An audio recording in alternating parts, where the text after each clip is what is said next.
Buenos días. En esta semana, semana 9 ya, vamos a ver el tema de circuitos de corriente directa. Ok, primero, resistores en serie y en paralelo.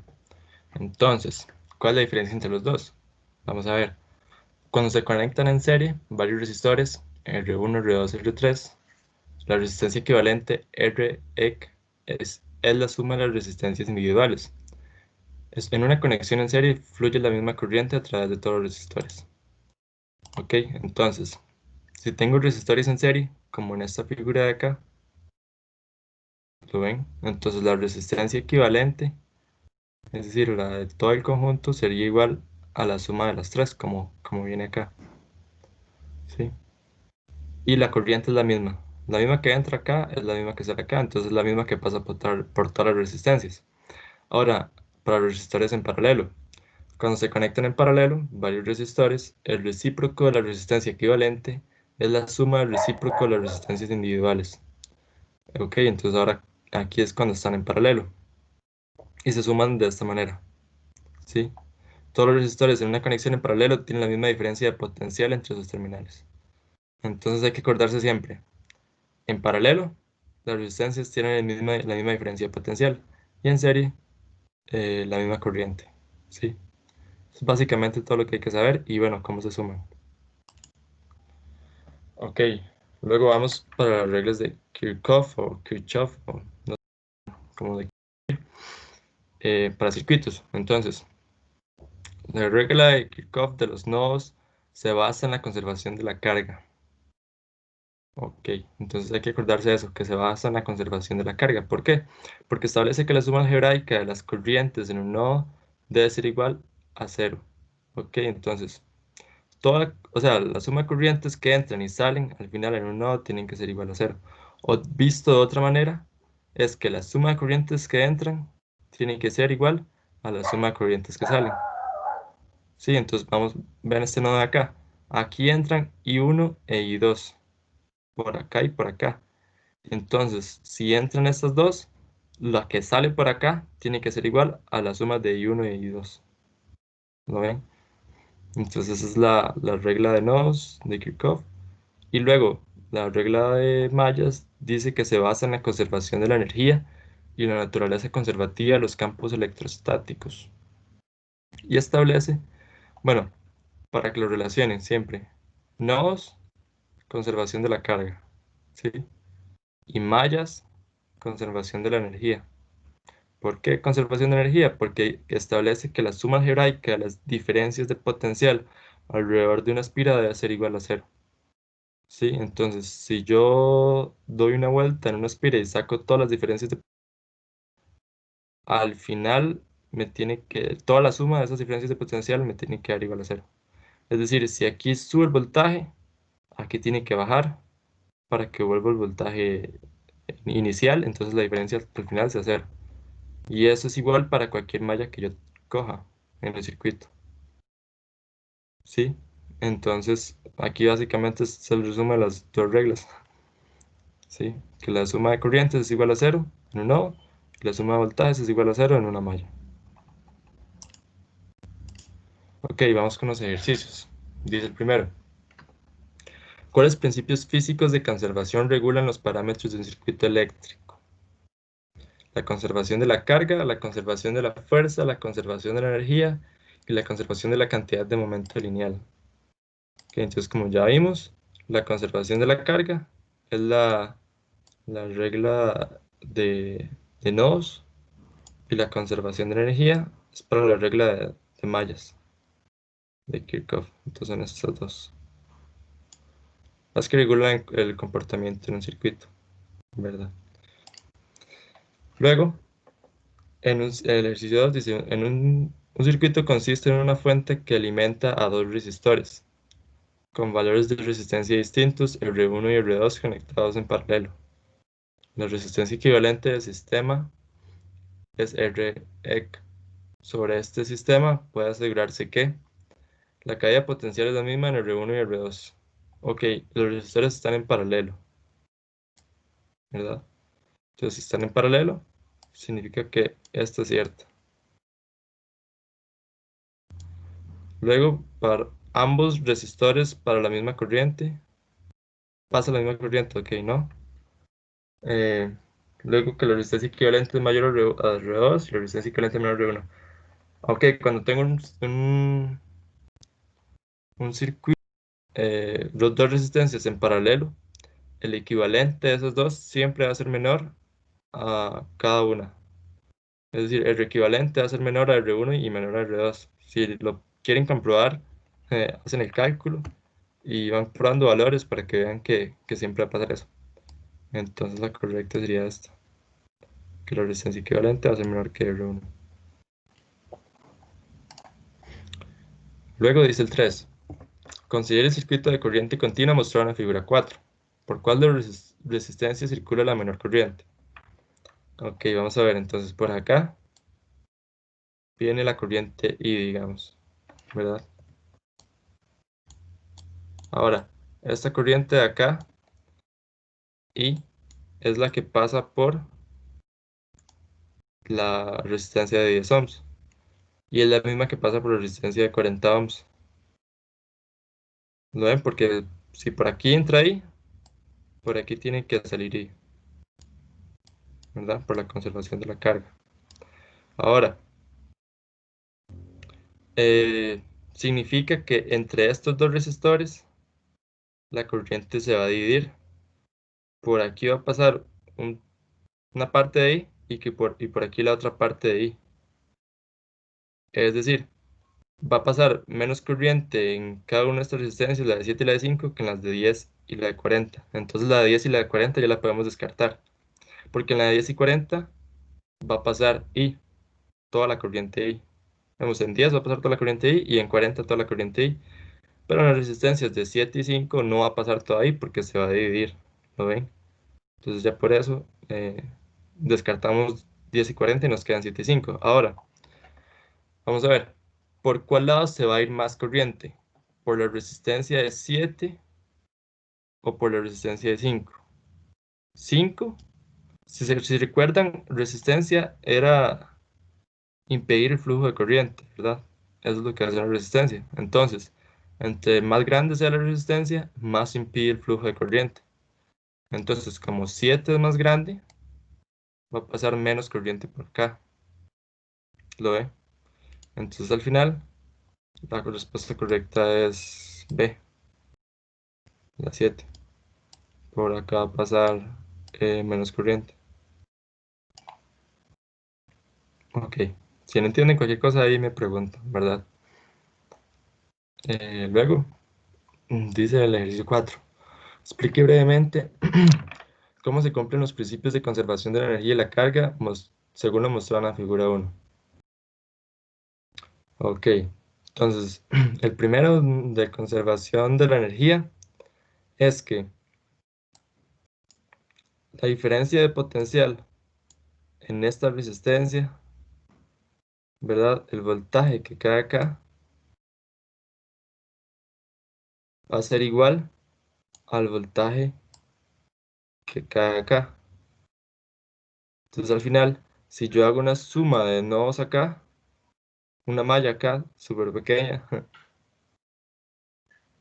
entonces voy a sumar este voltaje, no sé, más V, y después cuando dé la vuelta para acá, le voy a poner el menos V, porque aquí cae el mismo potencial, ¿verdad? Porque están paralelos.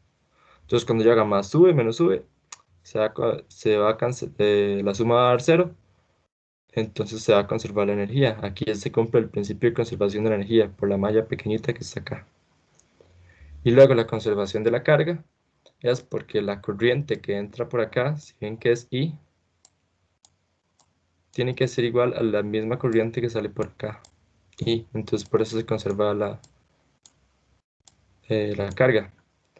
Por ejemplo, imagínense qué pasaría si no sale I, si sale menos que I, ¿verdad? O sea, que salga más está muy raro, ¿verdad? Como que que si yo le meto ahí, salga 2I de corriente. Pues bueno, imaginemos el caso que salga menos de I. Eso significaría que las resistencias están almacenando carga y eso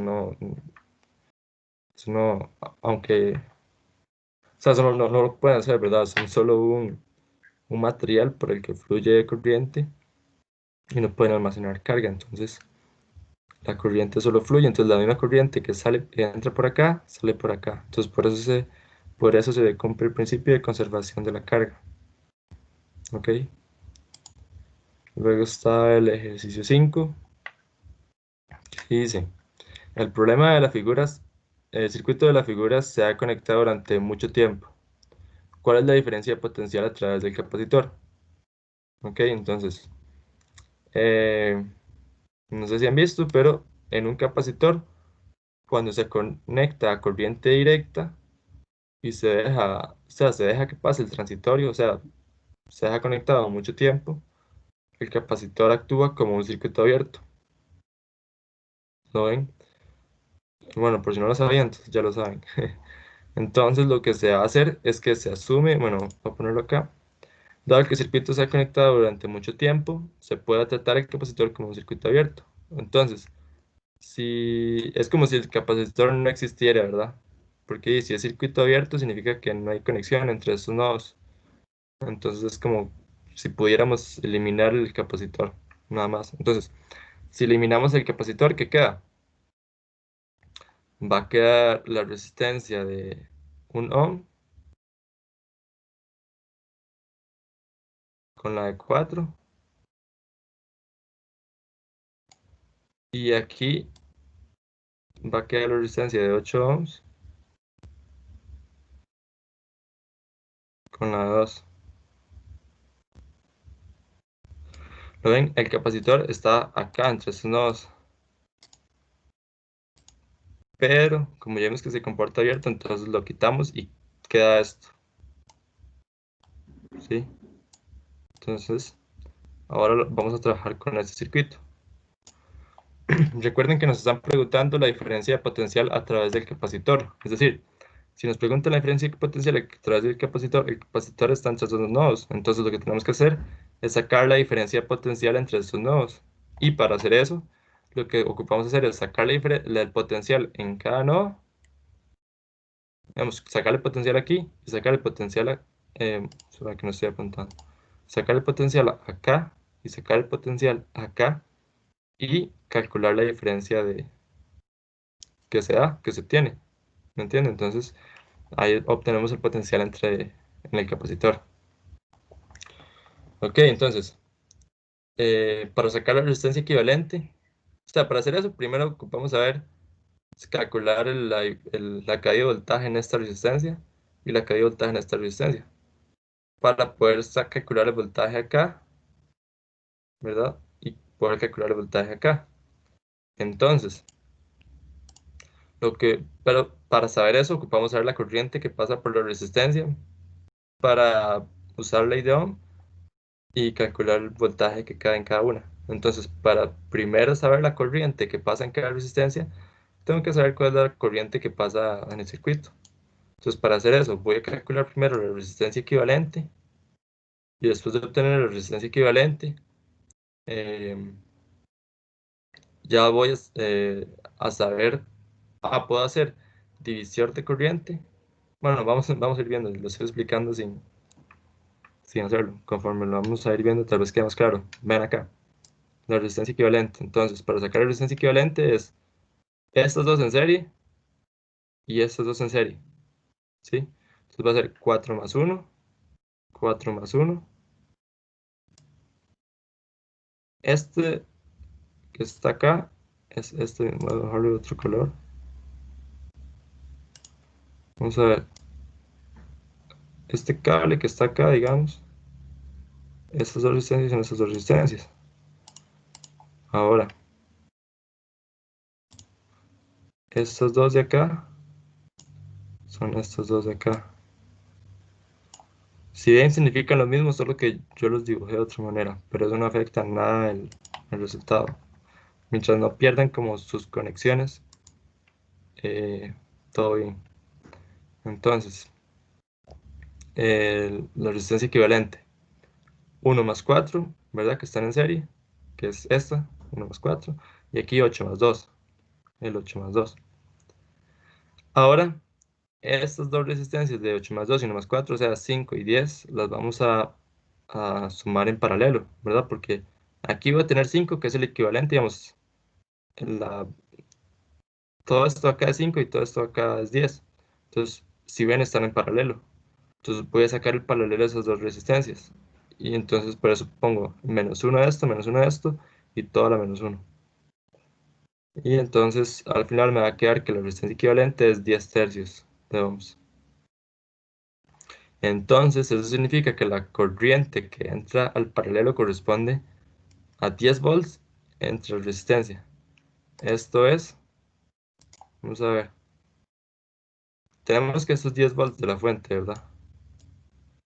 Ahora sabemos que la resistencia equivalente es 10 tercios, ¿verdad? Aquí al final solo me va a quedar una resistencia que va a ser la de 10 tercios. Entonces la corriente que va a pasar por el circuito va a ser aplicar la ley de Ohm, que es 10 volts, voltaje entre resistencia. Y toda la resistencia, voy a ponerle otro color. Toda esta resistencia es esto. ¿Sí? Entonces, eh, la corriente del circuito va a ser 10 volts entre la resistencia equivalente que me va a dar entre 10 tercios que me va a dar 3 amperios. Sí, entonces por acá voy, por acá vienen 3 amperios. ¿Sí? Ahora, esta es la corriente antes de entrar digamos, a los paralelos, a cada uno. Entonces, digamos, esta es la corriente que pasa por la resistencia equivalente, o sea, por todo esto. O sea, que entra acá y que sale acá. ¿Sí? Ahora, la corriente que entra por el lado verde y por el lado azul no van a ser 3 amperios, van a ser una porción de esos 3 amperios. Digamos que por acá se desvía 2 y por acá uno, como al revés.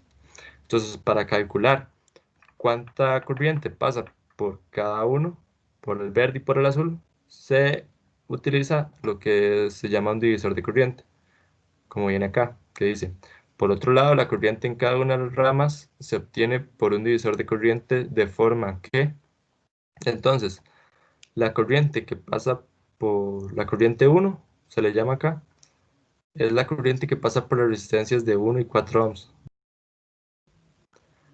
Entonces el divisor de corriente lo que hace es agarrar la resistencia total, la corriente total, que es 3 amperios, y se multiplica por arriba la resistencia eh, del, del otro, o sea, del otra. Vamos a ver, si quiero calcular la corriente de acá, entonces arriba va la resistencia del otro lado entre la resistencia total. Entonces, la resistencia del otro lado es 10, entre la resistencia total que es 15, que es 10 más 5, 15. Ven que acá es 10 y acá es 5. Entonces, eh, viéndolo de otra manera, es 10 quinceavos y aquí es 5 quinceavos. ¿Lo ven? Ahora, esta es la corriente que pasa por las resistencias de 8 y 2. Entonces, la corriente que pasa por acá va a ser 1 más 4, 5, entre la suma de los dos, que es 5 más 10, 15. Entonces, si ven, lo que yo estoy haciendo es como sacando un porcentaje de las corrientes. O sea, las dos son 3. Pero si ven, aquí estoy agarrando 10 quinceados de la corriente y aquí estoy agarrando los 5 quinceados que faltaban de la corriente. Entonces al final, aquí me quedan 2 y aquí me queda uno. ¿Sí? Entonces, si bien luego 2 y uno, estos dos tienen que sumar 3. Sí, porque esos 3 son los que se vienen acá. Entonces al final, la suma de cada una de estas tienen que ser 3. Se puede ver también bueno, no sé si han visto esto de divisor de corriente.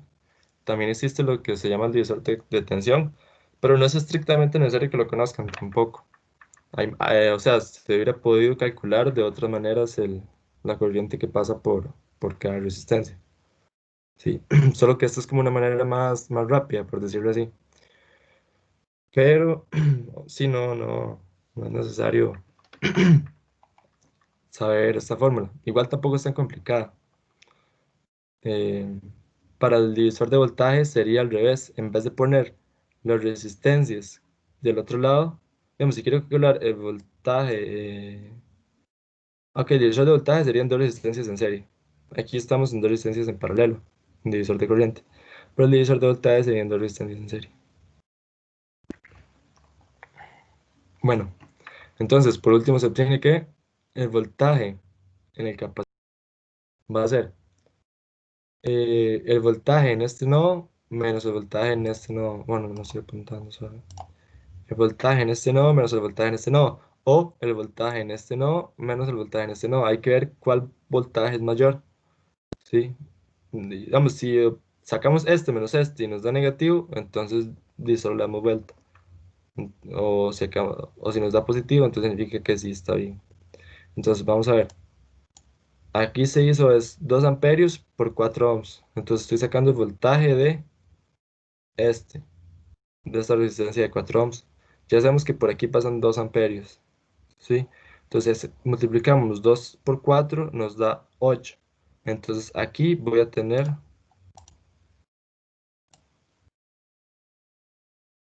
8 volts. Bueno, 8 me quedó muy feo.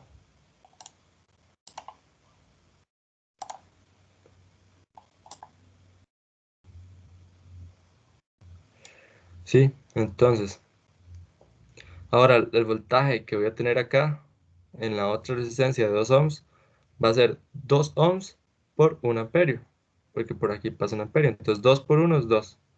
Entonces aquí me va a quedar 2 volts. ¿Lo ven? Entonces al final, si yo quiero obtener la diferencia potencial en el capacitor, va a ser que van a haber 6 volts de diferencia. ¿Lo ven? Porque va a ser 8 menos 2. Entonces al final nos queda que es 6 la diferencia potencial en el capacitor.